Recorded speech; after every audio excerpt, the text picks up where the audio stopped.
So on this next worksheet, it's a combination of all of them where you need to change to slope-intercept, to point slope, to standard, and not only that, they indirectly give you an m value. They're not just going to tell you, hey, your m value is 5, m equals 5, your slope is 3, your slope is 2. They're not going to say that. They're going to give you the slope indirectly by telling you that your line is parallel or perpendicular to the given line. So what we need to know for sure is that parallel means that your line has the same m value. That means the same slope. Okay, so if they tell you that your line is parallel to the line that they give you, they're indirectly giving you the slope. All you got to do is look at the other line and look at that line's slope. That way you'll know your slope. Now, if they tell you that your line is perpendicular, then that would mean that you have an opposite reciprocal slope. And of course, opposite reciprocal slope means that you change the sign and flip the fraction. Okay, so parallel means same slope. Perpendicular means opposite reciprocal slope, which means you change the sign and flip the fraction of the slope. So let's do an example of each. The first part of this worksheet says write an equation in slope-intercept form that passes through the given points and is parallel to the graph of the given line. So let's take a look at, let's say, number 10, for example. So on number 10, they give us a x value and a y value, x1, y1. They also give us an equation. Now, why do they give us this equation? On the instruction, it says that our line will be will be parallel to this line. So if I could get the slope of this line, then I'll be able to get my slope of my line. The question is, could you see the slope here? Is the slope 9? Is it? No, it's not. This is in standard form, guys.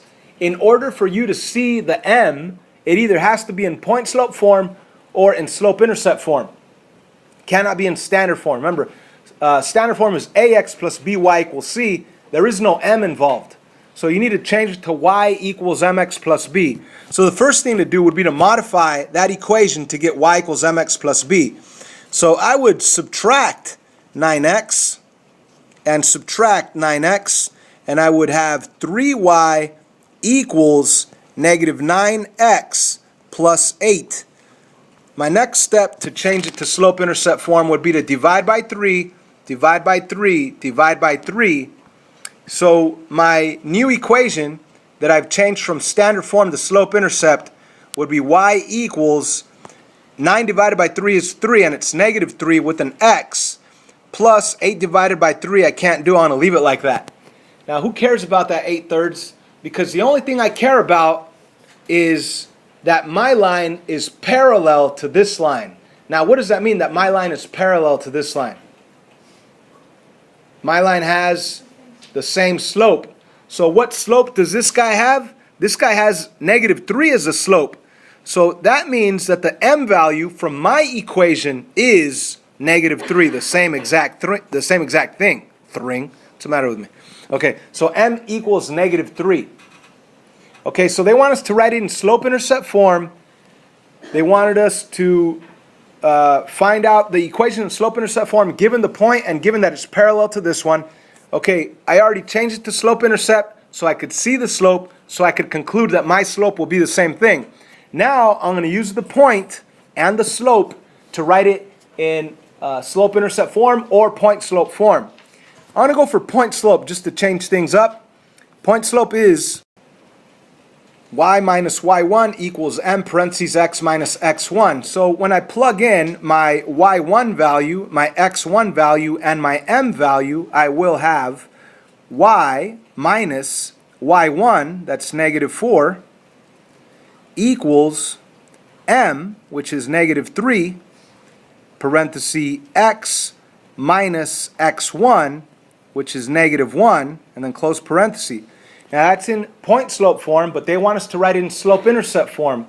So what I could do is simply change the signs, the minus minus, you're supposed to plus plus, and you really have y plus 4 equals, now you might as well distribute the negative 3 because you don't want the parentheses. Y equals mx plus b does not have parentheses. So you have negative 3x minus 3 And of course, the final step would be to get rid of the plus 4 by doing a minus 4 there and a minus 4 there. Final slope-intercept form equation will be y equals negative 3x minus 7.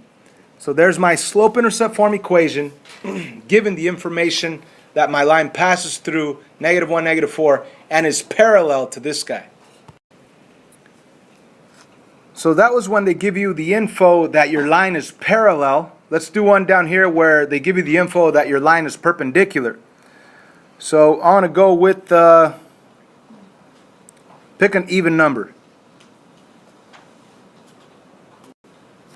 18 it is. So they tell us that our line passes through this point, x1, y1.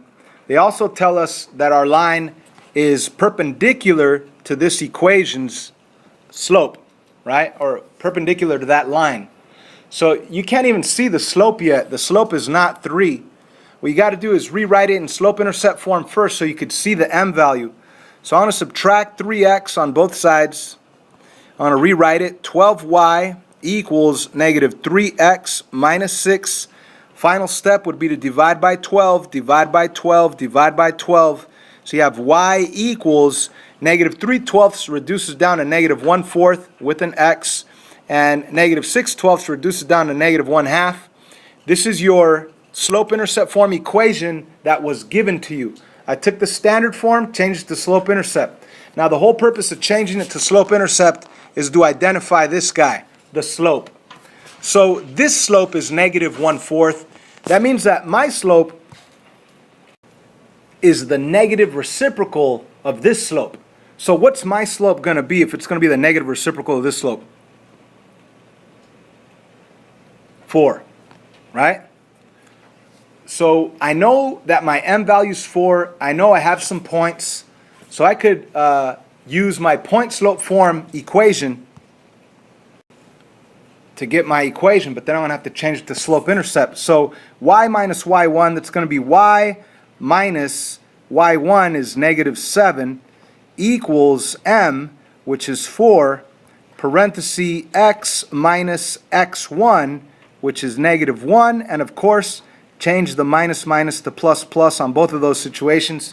So you have y plus 7 equals, you might as well distribute the 4, you'll get 4x plus 4. To get the y by itself, you need to distribute that 4, and then you'd have to subtract 7 and subtract 7. So your final slope-intercept form equations, y equals 4x minus 3.